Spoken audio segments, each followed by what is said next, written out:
Alexander the Great. I mean, the name alone just sounds legendary, right? But what if I told you that behind all the myths there was a very real strategy, a kind of blueprint for success that let this one guy, change the entire world forever? So, let's get into it. Let's figure out what really made him so great. Okay, first off, just look at this number, 33. I want you to let that sink in for a minute. That's how old he was when he died. And by then, he'd already conquered pretty much the entire known world. It's just staggering when you really think about it. And if that's not crazy enough, get this. In all those years of fighting, of campaigning across continents, he never lost a single major battle. Not one. I mean, that's not luck, right? That points to a system, a strategy that was just ridiculously effective, almost foolproof. The scale of what he did is honestly kind of hard to wrap your head around.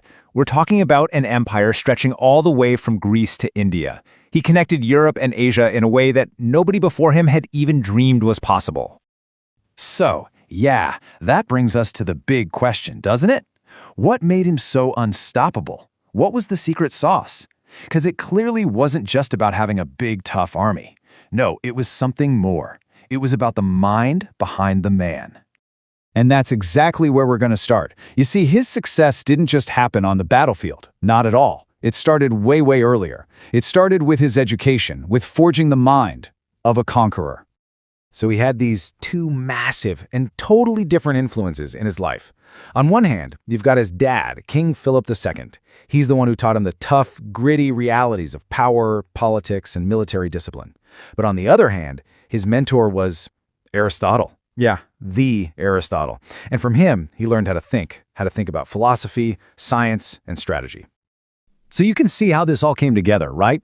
He was basically a student of both the sword and the mind. He wasn't just some brute on a horse. He was a brilliant thinker. And that combination, that mix of battlefield smarts and deep intellectual training, well, it made him a kind of leader the world had never seen before.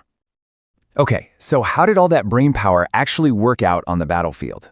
Well, here's the interesting thing. Alexander didn't really invent a bunch of new weapons.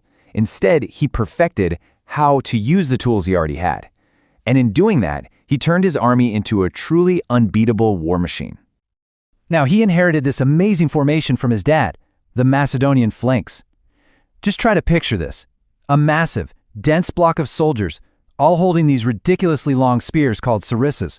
We're talking 18 feet long. It was basically a moving wall of sharp points, an unbreakable wall. This was the anvil of his army, perfect for stopping an enemy cold in their tracks. But